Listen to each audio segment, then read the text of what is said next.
Christine Saint-Laurent souhaite nous aider à redécouvrir notre féminité, son intuition, sa sagesse, ses mystères. Elle nous offre des rituels concrets, bons pour le cœur, le corps et l'esprit. À une époque où on tente vraiment de se faire du bien de toutes les façons, je pense que le prochain entretien pourrait vraiment vous inspirer. Et on lui parle d'ailleurs ce matin. Bonjour, Christine. Bon matin. Bon, d'ailleurs, d'entrée de jeu, il faut absolument démystifier le terme Ayurveda parce que juste sur le plateau ici, il y a plein de réactions depuis ce matin. On veut comprendre encore plus ce que c'est. Je te laisse nous expliquer en quoi ça consiste. Oui, c'est comme... merci beaucoup de m'inviter. Je suis contente d'être là justement pour démystifier la santé cœur, corps, esprit. L'Ayurveda veut dire sagesse de la vie. C'est une médecine ancestrale qui provient de l'Inde. C'est la petite sœur du yoga, disons. C'est vraiment ensemble. C'est vraiment deux sagesses qui viennent nous rappeler l'importance des rituels, de respirer à la base, vraiment à la base, respirer, prendre soin de nous et tout ça. Puis c'est ça que j'ai eu envie de faire découvrir, l'Ayurveda. Donc, c'est mon deuxième, c'est mon petit bébé. Exact. Et ce deuxième livre, tu veux vraiment pencher sur le fait de vouloir enseigner en fait aux femmes à redécouvrir nos forces, à comprendre aussi nos différents cycles, comment on peut finalement, avec plein d'éléments extérieurs à nous, débalancer notre équilibre. Quel genre de problématique est-ce qu'on peut régler avec l'Ayurveda? Bien, en fait, ça nous rappelle, une des premières sagesses qui nous enseigne, c'est qu'on est connecté avec la nature. Puis ça, on l'a perdu au fil du temps. On s'est comme déconnecté des saisons, des cycles de jour et de nuit, juste de comprendre à quel point nos cycles féminins, puis qu'on soit homme ou femme, on est régi par le soleil, la lune, la luminosité, juste de comprendre à quel point on est connecté avec cette nature-là. Déjà, on se rapproche de quelque chose d'important.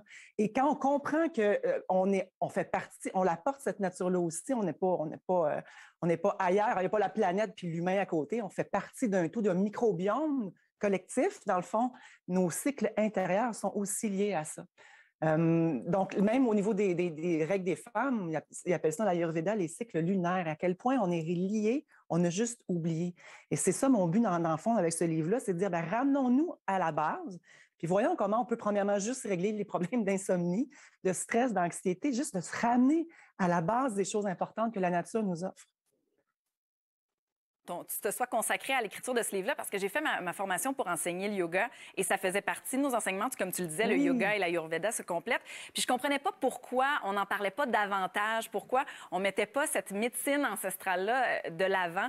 Toi, tu as quand même 30 ans d'expérience en soins infirmiers. Qu'est-ce qui t'a donné envie de te tourner vers l'Ayurveda? Bien, en fait, c'est ça. Mon travail d'infirmière, puis après ça, je suis devenue herboriste, aromathérapeute. Donc, je suis restée dans la santé, dans la prévention des débalancements avant qu'on arrive à un point où on est vraiment débalancé. Pour moi, c'est important qu'on se rappelle que notre corps est fait pour se rééquilibrer. Et souvent, on n'a pas les outils parce qu'on ne le comprend pas. On apprend souvent le théorème de Pythagore avant de comprendre notre corps, comment il fonctionne. Moi, j'ai appris la biologie dans mon cours au cégep. On est rendu loin dans notre processus avant qu'on puisse comprendre comment notre corps fonctionne. Fait que moi, ce que je voulais faire, c'est vraiment de ramener l'importance de savoir ce qu'on se met dans la bouche, ce que l'on se met dans la tête, qu'est-ce qui entre. C'est supposé nous rendre service. Puis cette sagesse-là, je trouve qu'elle fait extrêmement du sens parce que c'est la santé globale décrite il y a des milliers d'années, en fait. Donc, moi, je ramène ça au goût du jour parce qu'en 2021, comme tu as dit en commençant, c'est tellement important de... Il faut qu'on s'arrête, il faut qu'on respire, il faut qu'on prenne conscience de ce que l'on ingurgite, que ce soit dans notre tête, dans notre bouche, ce qu'on se met sur la peau. Puis cette sagesse-là nous rappelle aussi qu'on est liés. La santé globale, c'est cœur, corps et esprit. Puis je pense qu'on gagne tous à respirer plus profondément, à manger mieux, à choisir de la bouffe vivante pour se mettre dans l'estomac, puis de voir le lien justement aussi avec les saisons, manger saisonnier. C'est vraiment... C'est simple. Moi, j'ai voulu le simplifier. Ça m'a pris 2 ans quand même à écrire ce livre-là. Ça a été une grossesse d'éléphant, 18 mois, puis 6 mois d'accouchement, littéralement.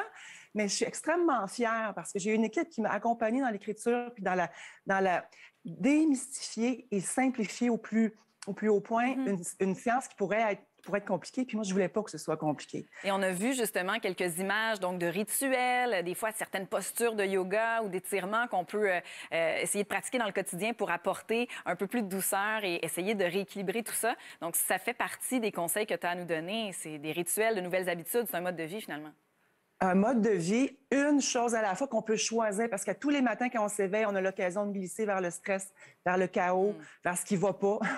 Puis le but, c'est de se rappeler qu'une chose à la fois, que ce soit respirer. J'enseigne la méditation aussi, donc de méditer, pratiquer l'automassage, de choisir ce que l'on se met dans la bouche en se levant le matin. Ouais. Puis c'est pas un dogme, hein, c'est des petites choses, moi, je trouve, qui font du sens. Puis de rappeler aussi que c'est un processus de retour à l'équilibre, à la santé. Hein. C'est vraiment un choix quotidien. Fait une petite chose à la fois. C'est pour ça qu'il y a autant d'art de vivre à l'intérieur. Ouais. Ça, je voulais ça vraiment, de ramener de façon concrète une chose à la fois. Puis si on n'a pas le temps, un 2 minutes, ça marche. Si on a plus de temps, un 15 minutes, ça marche. On peut faire 2 ou 3 heures de vivre aussi. Mais l'idée, c'est de se rappeler qu'à chaque jour, on a l'occasion de se ramener au centre. C'est ça que je trouve intéressant aussi dans cette sagesse-là. C'était vraiment inspirant de te parler ce matin, Christine. Merci d'avoir écrit ce livre-là qui sera en magasin à compter de mercredi pour nous aider à apporter plein de beaux bienfaits dans notre vie. Merci, Christine. Merci de m'avoir invitée.